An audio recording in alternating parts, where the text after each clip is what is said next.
So I have a lot of patients who come in curious about antidepressants, or what we call SSRIs, selective serotonin reuptake inhibitors. It really is a huge range in terms of people's comfort with medication. I see some people who are very used to taking medication, want to take medication, want that to maybe be the only part of their treatment. And then I see other people who would do a lot of things to avoid ever taking medication and come to me really upset that they've gotten to a point where they would even consider medication. So I want to clarify all of that and kind of walk you through understanding SSRIs, what they're for, the timing, what they're not for, and side effects of them. All right, so SSRIs are medications like Prozac, which the generic name is fluoxetine, or Zoloft, which the generic name is sertraline. And these are medications that, while they're called antidepressants, they're actually for many different mental health issues, including depression, PTSD, OCD, anxiety disorders. So the way the medications work, first you actually have to take the medicine and do that every single day. They are not medicines that work only sometimes. They really have to be taken every day to build up in your system. And that's why it takes up to 8 weeks for the full effect of the medication. And they don't actually work just by increasing serotonin. So you don't take the medication and then serotonin goes up and then you feel better. You actually have to take the medication, and then slowly over time, they affect the pathways of the serotonin signaling system, like causing more receptors to be upregulated. And that's actually what leads to an improvement in anxiety, depression, or what have you. How I begin to understand, does the person need to take medication in addition to their therapy? I think about impairment. When you come to me and you're describing what depression is like for you, I think a lot about, well, how is it negatively impacting your life? And that's a huge range. Some people, they're big maskers and they're able to still get out of bed, go to work, somewhat socialize, but they're feeling a lot of distress internally. But from the outside, look like they're functioning pretty well. For them, I might say, why don't we try therapy first and see how that goes, and see if a few months of that kind of leads to the changes you're hoping for.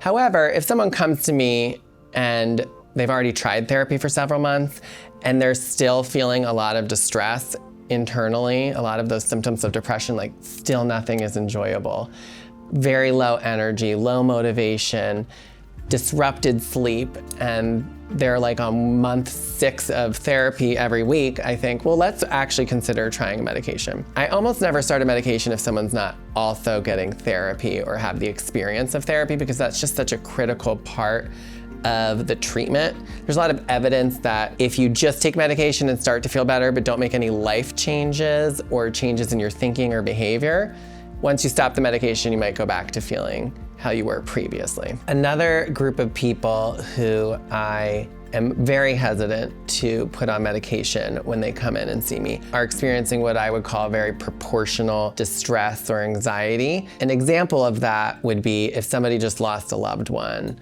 and they're grieving and they're coming in very sad and very distressed by that. That's appropriate. That is not a reason to be on a medication immediately. That is a reason to maximize support. And down the line, maybe we would consider medication, but really it's super appropriate to be grieving and feeling those big negative emotions. So let's say that you or the person in front of me we've decided that you do want to take an antidepressant like Prozac or fluoxetine. There are so many common things I've seen and heard, and I really welcome all those questions. I want you to bring forward all the things you're worried about. And very common ones are like the timing of the medication. Will it work right away? Will I feel better tomorrow morning? Because if not, I'm gonna be upset. Or am I going to be on this forever, like a diabetes medication that I can never stop? What are the side effects? If I have any of them, will they be permanent? So I really want to walk you through all of that and make sure you understand what to expect in those first several weeks. In terms of timing, that is one of the first things that I cover. I always explain that when you pick up the medication and you start taking it, that's day 1.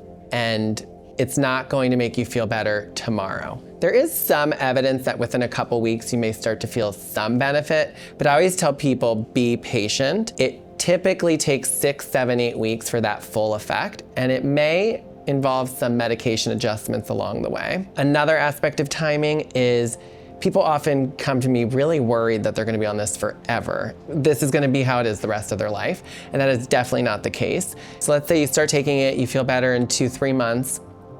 That is not the time to stop taking it. You actually have to keep taking it, typically, until you're doing well for about a year.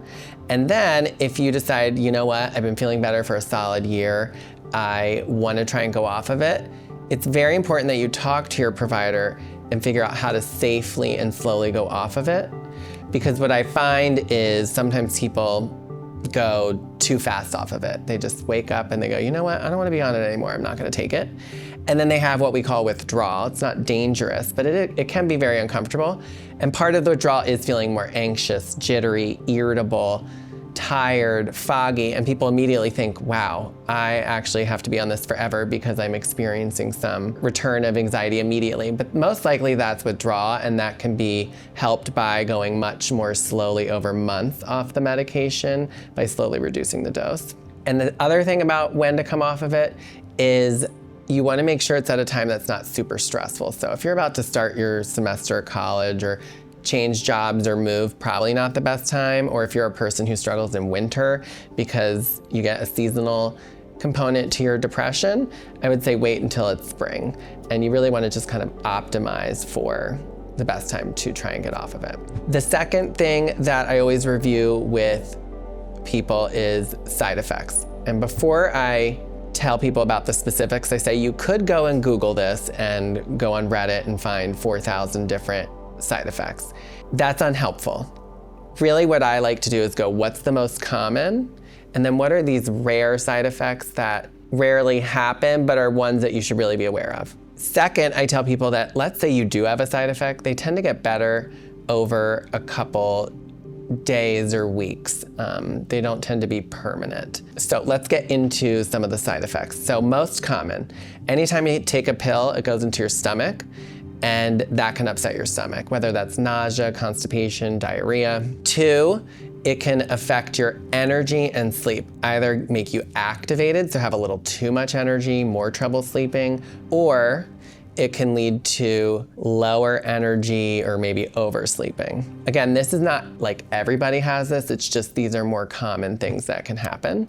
And they do tend to improve over time or be easily addressed by either eating with the medication or switching the medication to the morning if you have more trouble sleeping on it when you take it at night. For my adult clients, I always mention that libido can be affected, and it tends to be higher the dose, higher the chance, and if it does happen, pretty manageable, but we do want to know if that does happen because there's things that we can do to help address it. Now, very rarely, there can be this serious side effect for which there's a black box warning on the medication of increased suicidal thinking. Now, this is very rare. It's mostly in younger people, and even in young people, it's very, very rare. There is even controversy about, do we put this black box warning on the medication or not? And that's because when they actually did put the black box warning on, initially it scared a lot of providers about prescribing the medication and patients from taking the medication, and the rates of prescription went down and suicide rates went up. So it actually led to an unintentional effect of undertreating depression. That said, it is still something to monitor for, be honest about if it comes up, and we want to know about. It's just key that it doesn't prevent you from considering the medication. There's a lot of information out there on these medications. I can't tell you how many people I see who waited years to ask about medication and if it's right for them because of what they read on the internet, which makes me sad because I want people to have accurate information so they can make an informed decision about whether or not to take medication. And the first thing I always tell people when they meet with me, or if they're considering meeting with a psychiatrist, is I really just say, meeting with them does not mean you're starting medication. So step 1 is just opening up the door to learn from a professional who prescribes these medications about who they're for, how to take them, what taking them looks like, and what stopping taking them looks like. And so when people ask, okay, if I take the medication, how do I know if it's working? The medication does not work immediately or the next day. It takes time and it's pretty gradual. So most likely over time, you'll just notice that your depression doesn't feel so intense, so heavy. It starts to feel lighter, less overwhelming. And the frequency, so how often you're feeling sad, how often you're feeling worried, gets less and less over time. But it's a pretty slow, gradual process. And sometimes what I tell people is ask those around you, have you noticed any difference in me over the past couple weeks? Do I seem lighter? Do I seem like I'm able to have more fun? Do I seem a little bit less nervous in new situations? Am I going out more, right? I just really want to drive home a few key things about the medication. 1, meeting with a psychiatrist does not mean that you have to actually take medication. 2, medication is almost never the entire intervention. It's just a tool in a much larger toolkit that always involves therapy. 3 is that the medication is not permanent. Even if you decide to take the medication and then start taking it, it doesn't mean you have to continue to take it if you don't like it. It's really just a trial. It does not work right away. It takes time, and taking it every day is important. The side effects, often very manageable, often get better over time, and you're in control. You get to decide every day if you're going to take the medication. No one else can make you take it.